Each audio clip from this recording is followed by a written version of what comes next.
ಓಂ ಶಾಂತಿ. ಇಂದಿನ ದಿನಾಂಕ 17/1/2024. ಮಧುರ ಮಕ್ಕಳೇ, ತಂದೆಯನ್ನು ಪ್ರೀತಿಯಿಂದ ನೆನಪು ಮಾಡುತ್ತಾ ಇರಿ. ಶ್ರೀಮತದಂತೆ ನಡೆಯಿರಿ. ವಿದ್ಯೆಯ ಮೇಲೆ ಪೂರ್ಣ ಗಮನ ಕೊಡಿ. ಆಗ ನಿಮಗೆ ಎಲ್ಲರೂ ಗೌರವ ಕೊಡುತ್ತಾರೆ. ಪ್ರಶ್ನೆ: ಅತೀಂದ್ರಿಯ ಸುಖದ ಅನುಭವ ಎಂತಹ ಯಾವ ಮಕ್ಕಳಿಗೆ ಆಗುತ್ತದೆ? ಉತ್ತರ: ಯಾರು ದೇಹಿ ಅಭಿಮಾನಿಯಾಗಿರುತ್ತಾರೆ ಅವರು ಯಾರೊಂದಿಗೆ ಮಾತನಾಡುತ್ತೀರಿ ಅಥವಾ ತಿಳಿಸುತ್ತೀರೆಂದರೆ ತಿಳಿದುಕೊಳ್ಳಿ, ನಾನಾತ್ಮ ಸಹೋದರನೊಂದಿಗೆ ಮಾತನಾಡುತ್ತಿದ್ದೇನೆ. ಸಹೋದರರ ದೃಷ್ಟಿಯನ್ನು ಪಕ್ಕಾ ಮಾಡಿಕೊಳ್ಳುವುದರಿಂದ ದೇಹಿ ಅಭಿಮಾನಿಗಳಾಗಿ ಬಿಡುತ್ತೀರಿ. ನಾವು ಭಗವಂತನ ವಿದ್ಯಾರ್ಥಿಗಳಾಗಿದ್ದೇವೆ ಎಂದು ಯಾರಿಗೆ ನಶೆ ಇರುತ್ತದೆಯೋ ಅವರಿಗೆ ಅತೀಂದ್ರಿಯ ಸುಖದ ಅನುಭವವಾಗುತ್ತದೆ. ಗೀತೆ: ಯಾರು ಬಂದರೂ ನನ್ನ ಮನದ ಬಾಗಿಲಿನಲ್ಲಿ. ಓಂ ಶಾಂತಿ. ತಂದೆಯು ಕುಳಿತು ಮಕ್ಕಳಿಗೆ ತಿಳಿಸುತ್ತಿದ್ದಾರೆ. ಈ ರೀತಿ ಅನ್ಯ ಯಾವುದೇ ಸಂಸ್ಥೆಗಳಲ್ಲಿ ತಂದೆ ಕುಳಿತು ಮಕ್ಕಳಿಗೆ ತಿಳಿಸುತ್ತಾರೆ ಎಂದು ಹೇಳುವುದಿಲ್ಲ. ಅವಶ್ಯವಾಗಿ ಎಲ್ಲ ಮಕ್ಕಳಿಗೆ ತಂದೆಯು ಒಬ್ಬರೇ ಆಗಿದ್ದಾರೆ ಎಂದು ಮಕ್ಕಳು ತಿಳಿದುಕೊಂಡಿದ್ದೀರಿ. ಅಂದಾಗ ಎಲ್ಲರೂ ಸಹೋದರರಾಗಿದ್ದೇವೆ. ಆ ತಂದೆಯಿಂದ ಮಕ್ಕಳಿಗೆ ಅವಶ್ಯವಾಗಿ ಆಸ್ತಿಯೂ ಸಿಗುತ್ತದೆ. ಚಕ್ರದ ಬಗ್ಗೆಯೂ ಸಹ ಚೆನ್ನಾಗಿ ತಿಳಿಸಿಕೊಡಲು ಸಾಧ್ಯವಿದೆ. ಇದು ಮುಕ್ತಿ, ಜೀವನ್ಮುಕ್ತಿಯನ್ನು ಪಡೆಯುವ ಸಂಗಮವೂ ಇದಾಗಿದೆ. ನೀವು ಮಕ್ಕಳು ಜೀವನ್ಮುಕ್ತಿಯಲ್ಲಿ ಹೋದಾಗ ಉಳಿದವರೆಲ್ಲರೂ ಮುಕ್ತಿಯಲ್ಲಿ ಹೋಗುತ್ತಾರೆ. ಸದ್ಗತಿದಾತ, ಲಿಬರೇಟರ್, ಗೈಡ್ ಎಂದು ಅವರಿಗೆ ಹೇಳಲಾಗುತ್ತದೆ. ರಾವಣ ರಾಜ್ಯದಲ್ಲಿ ಎಷ್ಟೊಂದು ಮನುಷ್ಯರಿದ್ದಾರೆ. ರಾಮ ರಾಜ್ಯದಲ್ಲಿ ಒಂದೇ ಆದಿ ಸನಾತನ ದೇವಿ ದೇವತಾ ಧರ್ಮವಿತ್ತು. ಅವರಿಗೆ ಆರ್ಯರು ಮತ್ತು ಅನಾರ್ಯರೆಂದು ಹೇಳಲಾಗುತ್ತದೆ. ಯಾರು ಸುಧಾರಣೆ ಹೊಂದಿರುತ್ತಾರೆಯೋ ಅವರೇ ಆರ್ಯರು. ಯಾರು ಸುಧಾರಣೆ ಹೊಂದಿರುವುದಿಲ್ಲವೋ ಅವರಿಗೆ ಅನಾರ್ಯರೆಂದು ಹೇಳಲಾಗುತ್ತದೆ. ಇದರ ಅರ್ಥವನ್ನು ಯಾರೂ ಸಹ ತಿಳಿದುಕೊಂಡಿಲ್ಲ. ಸುಧಾರಣೆ ಹೊಂದಿದವರಿಂದ ಸುಧಾರಣೆ ಹೊಂದದವರ ರೀತಿ ಹೇಗಾದರೂ ಆರ್ಯರು ಎಂಬ ಯಾವುದೇ ಧರ್ಮವಿರಲಿಲ್ಲ. ಸುಧಾರಣೆ ಹೊಂದಿರುವವರು ದೇವತೆಗಳಾಗಿದ್ದರು. ಅವರೇ 84 ಜನ್ಮಗಳ ನಂತರ ಅನಾರ್ಯರಾದರು. ಯಾರು ಶ್ರೇಷ್ಠಾತಿ ಶ್ರೇಷ್ಠ ಪೂಜ್ಯರಿದ್ದರೋ ಅವರೇ ಪೂಜಾರಿಗಳಾಗಿದ್ದಾರೆ. ಅಂಸೋ ನಾವೇ ಅವರು. ಇದರ ಅರ್ಥವನ್ನು ತಂದೆಯೇ ತಿಳಿಸುತ್ತಾರೆ. ಏಣಿಯ ಬಗ್ಗೆ ಬಹಳ ಚೆನ್ನಾಗಿ ತಿಳಿಸಿಕೊಡಬಹುದು. ಆತ್ಮನೇ ಪರಮಾತ್ಮ, ಪರಮಾತ್ಮನೇ ಆತ್ಮನೆಂದಲ್ಲ. ಇದಂತೂ ವಿರಾಟ ರೂಪದ ನಾಟಕವಾಗಿದೆ. ನಾವೇ ಪೂಜ್ಯರಾಗಿದ್ದೆವು ಮತ್ತು ಪೂಜಾರಿಗಳಾದೆವು. ಅರ್ಥಾತ್ ನಾವೇ ದೇವತೆ, ನಂತರ ಕ್ಷತ್ರಿಯರಾಗುತ್ತೇವೆ. ಏಣಿಯಂತೂ ಅವಶ್ಯವಾಗಿ ಇಳಿಯುತ್ತೇವೆ. 84 ಜನ್ಮಗಳನ್ನು ಯಾರು ತೆಗೆದುಕೊಳ್ಳುತ್ತಾರೆ ಎಂಬುದು ಸಹ ಲೆಕ್ಕವಿದೆ. ನೀವು ನಿಮ್ಮ ಜನ್ಮಗಳನ್ನು ತಿಳಿದುಕೊಂಡಿಲ್ಲ. ಅದನ್ನು ನಾನು ನಿಮಗೆ ತಿಳಿಸುತ್ತೇನೆ ಎಂದು ತಂದೆಯು ತಿಳಿಸುತ್ತಾರೆ. ಇದು ಚಕ್ರವಾಗಿದೆ. ಇದರಲ್ಲಿ ನಾವೇ ದೇವತೆ, ಕ್ಷತ್ರಿಯ ಮುಂತಾದವರಾಗುತ್ತೇವೆ. 21 ಜನ್ಮಗಳು ಪ್ರಸಿದ್ಧವಾಗಿದೆ. ಮನುಷ್ಯರು ಇದೆಲ್ಲವನ್ನು ತಿಳಿದುಕೊಂಡೇ ಇಲ್ಲ. ತಮೋಪ್ರಧಾನರಾಗಿದ್ದಾರೆ. ಈಗ ನೀವು ಮಕ್ಕಳಿಗೆ ಎಲ್ಲ ಜ್ಞಾನವೂ ಸಿಗುತ್ತದೆ. ಆದರೆ ತಿಳಿದುಕೊಳ್ಳದಿರುವ ಕಾರಣ ಕಷ್ಟವಾಗುತ್ತದೆ. ಆದ್ದರಿಂದಲೇ ಕೋಟಿಯಲ್ಲಿ ಕೆಲವರೇ ಬಂದು ಜ್ಞಾನವನ್ನು ತೆಗೆದುಕೊಳ್ಳುತ್ತಾರೆ ಮತ್ತು ದೇವತಾ ಧರ್ಮದವರಾಗುತ್ತಾರೆ ಎಂದು ಹೇಳಲಾಗುತ್ತದೆ. ಇದರಲ್ಲಿ ಆಶ್ಚರ್ಯ ಪಡಬೇಕಾಗಿಲ್ಲ. ಚಕ್ರದ ಬಗ್ಗೆ ತಿಳಿಸಿಕೊಡುವುದು ಸಹಜವಾಗಿದೆ. ಇದು ಸತ್ಯಯುಗ, ಇದು ಕಲಿಯುಗ. ಏಕೆಂದರೆ ಸತ್ಯಯುಗದಲ್ಲಿ ಬಹಳ ಕಡಿಮೆ ಇರುತ್ತಾರೆ. ವೃಕ್ಷವು ಚಿಕ್ಕದರಿಂದ ವೃದ್ಧಿ ಹೊಂದುತ್ತಾ ಹೋಗುತ್ತದೆ. ಈ ವೃಕ್ಷದ ಬಗ್ಗೆ ಯಾರಿಗೂ ತಿಳಿದಿಲ್ಲ ಮತ್ತು ಬ್ರಹ್ಮರವರ ಮಾತು ಸಹ ಕಷ್ಟದಿಂದ ಅರ್ಥ ಮಾಡಿಕೊಳ್ಳುತ್ತಾರೆ. ಈ ವೃಕ್ಷದ ಬಗ್ಗೆ ಯಾರಿಗೂ ತಿಳಿದಿಲ್ಲ ಮತ್ತು ಬ್ರಹ್ಮರವರ ಮಾತು ಸಹ ಕಷ್ಟದಿಂದ ಅರ್ಥ ಮಾಡಿಕೊಳ್ಳುತ್ತಾರೆ. ಹೇಳಿ, ಬ್ರಹ್ಮಮುಖ ವಂಶಾವಳಿ ಬ್ರಾಹ್ಮಣರು ಅವಶ್ಯವಾಗಿ ಬೇಕಲ್ಲವೇ? ಇವರು ದತ್ತು ಮಗುವಾಗಿದ್ದಾರೆ. ಆ ಬ್ರಾಹ್ಮಣರು ಕುಕ ವಂಶಾವಳಿಗಳು, ಈ ಬ್ರಾಹ್ಮಣರು ಮುಖ ವಂಶಾವಳಿಗಳು. ಇದು ಪರದೇಶ ರಾವಣ ರಾಜ್ಯವಾಗಿದೆ. ತಂದೆಯು ಬಂದು ರಾಮರಾಜ್ಯವನ್ನು ಸ್ಥಾಪನೆ ಮಾಡಬೇಕಾಗುತ್ತದೆ. ಅಂದಾಗ ಯಾರಲ್ಲಿಯೂ ಪ್ರವೇಶ ಮಾಡುತ್ತಾರಲ್ಲವೇ? ವೃಕ್ಷವೂ ಸಹ ಸಂಪೂರ್ಣ ಬೆಳೆದು ಕೊನೆಯಲ್ಲಿ ನಿಂತಿದೆ. ಇದರದ್ದು ತುಂಬಾ ಹಳೆಯದಾಗಿರುವ ಜಡ್ಜಡೀಭೂತ ಸ್ಥಿತಿಯಾಗಿದೆ. ನಾನು ಬಹಳ ಜನ್ಮದ ಅಂತ್ಯದಲ್ಲಿ ಪ್ರವೇಶ ಮಾಡುತ್ತೇನೆಂದು ತಂದೆಯು ಹೇಳುತ್ತಾರೆ. ಇದು ಅಂತಿಮ 84ನೇ ಜನ್ಮವಾಗಿದೆ. ತಪಸ್ಸು ಮಾಡುತ್ತಿದ್ದಾರೆ. ಇದು ಅಂತಿಮ 84ನೇ ಜನ್ಮವಾಗಿದೆ. ತಪಸ್ಸು ಮಾಡುತ್ತಿದ್ದಾರೆ. ನೀವು ಇವರನ್ನು ಭಗವಂತನೆಂದು ಹೇಳುವುದಿಲ್ಲ.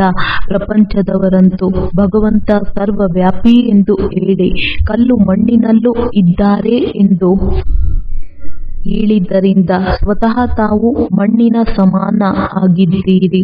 ದೇವತೆಗಳ ಮಾತೇ ಭಿನ್ನವಾಗಿದೆ.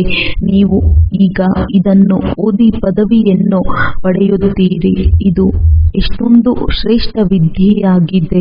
ದೇವತೆಗಳನ್ನು ಭಗವಾನ್ ಭಗವತಿ ಎಂದು ಸಹ ಹೇಳುತ್ತಾರೆ, ಏಕೆಂದರೆ ಪವಿತ್ರರಾಗಿರುತ್ತಾರೆ ಮತ್ತು ಸ್ವಯಂ ಭಗವಂತನ ಮೂಲಕವೇ ಈ ಧರ್ಮದ ಸ್ಥಾಪನೆಯಾಗುತ್ತದೆ. ಅಂದಾಗ ಅವಶ್ಯವಾಗಿ ಭಗವಾನ್ ಭಗವತಿಯೇ ಆಗಬೇಕು. ಆದರೆ ಅವರಿಗೆ ಮಹಾರಾಜ ಮಹಾರಾಣಿ ಎಂದು ಹೇಳಲಾಗುತ್ತದೆ. ಶ್ರೀ ಲಕ್ಷ್ಮೀನಾರಾಯಣರನ್ನು ಭಗವಾನ್ ಭಗವತಿ ಎಂದು ಹೇಳುವುದು ಸಹ ಅಂಧಶ್ರದ್ಧೆಯಾಗಿದೆ. ಏಕೆಂದರೆ ಭಗವಂತ ಒಬ್ಬರೇ ಆಗಿದ್ದಾರಲ್ಲವೇ?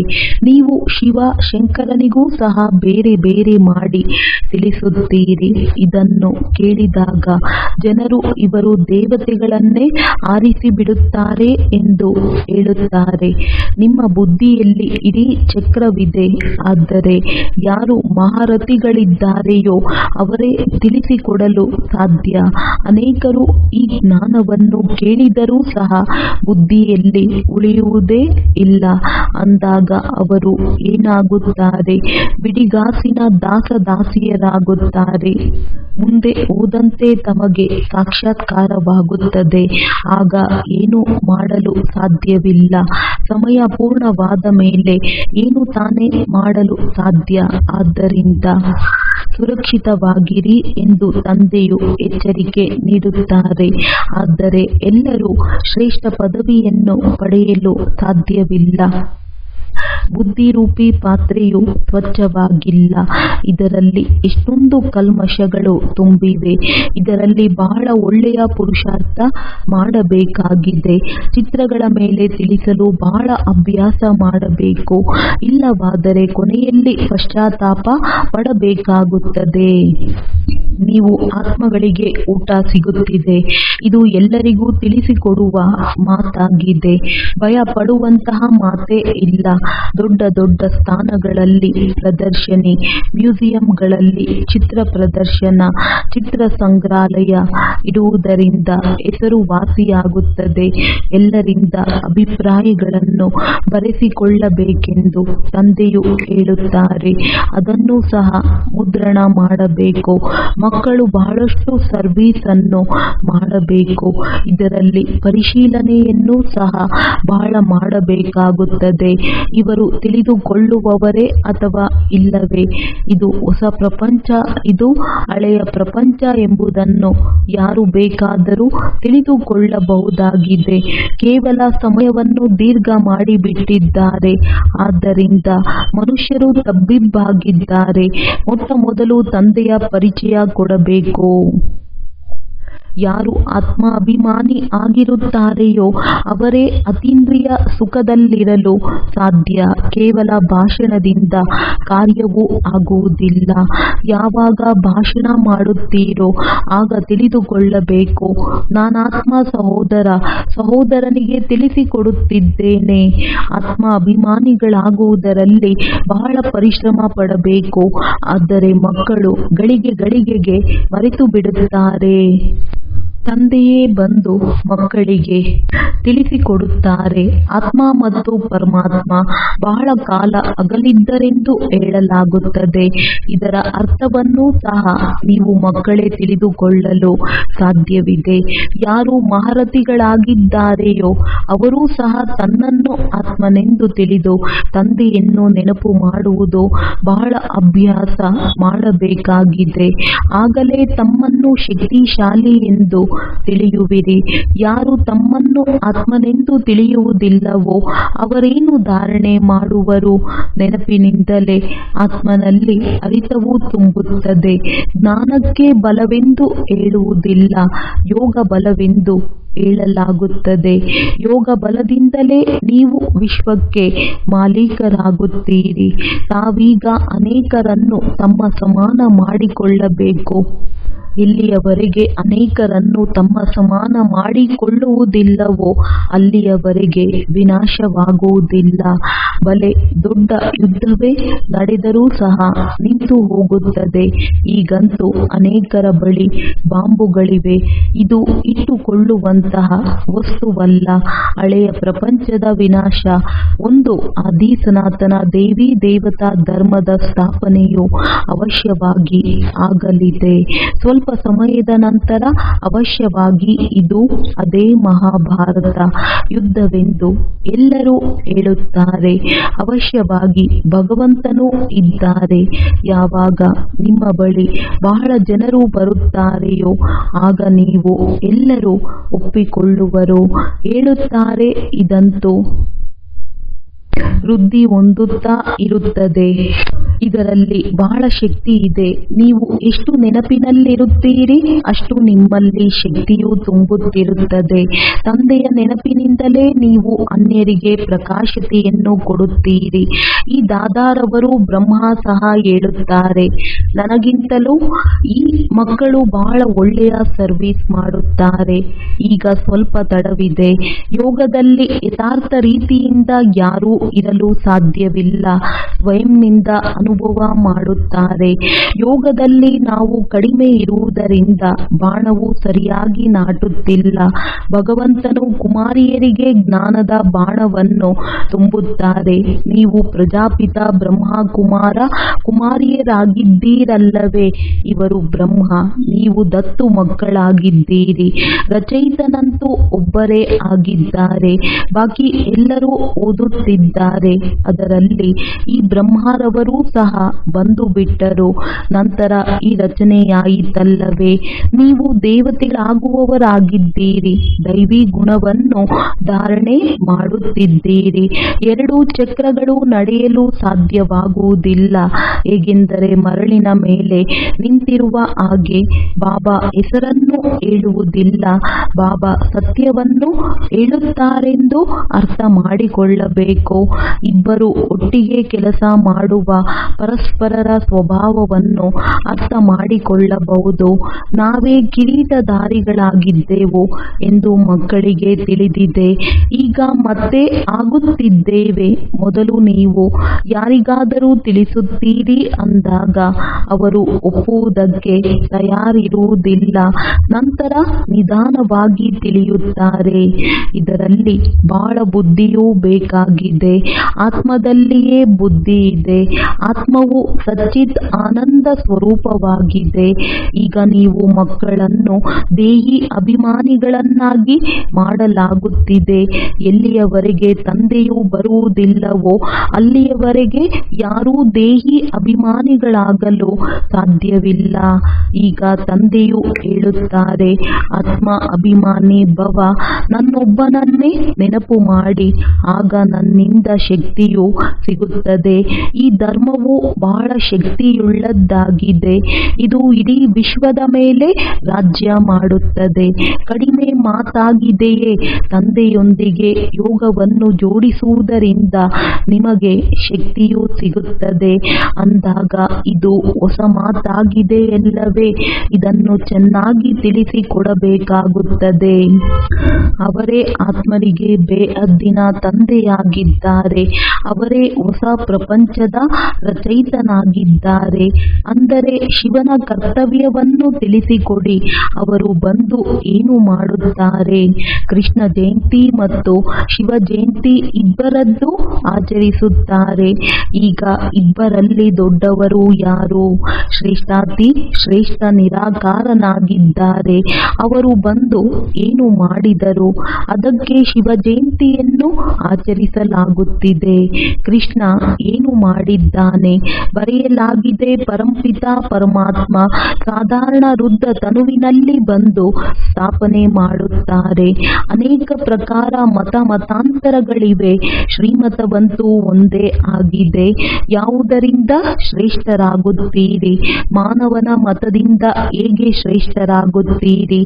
ಈ ಈಶ್ವರಿಯ ಮತವು ನಿಮಗೆ ಒಂದೇ ಬಾರಿ ಸಂಗಮ ಯುಗದಲ್ಲಿ ಸಿಗುತ್ತದೆ. ದೇವತೆಗಳಂತೂ ಮತವನ್ನು ಕೊಡುವುದಿಲ್ಲ. ಮನುಷ್ಯರಿಂದ ದೇವತೆಗಳಾಗುತ್ತಾರೆ, ಅಷ್ಟೇ, ಸಮಾಪ್ತಿ.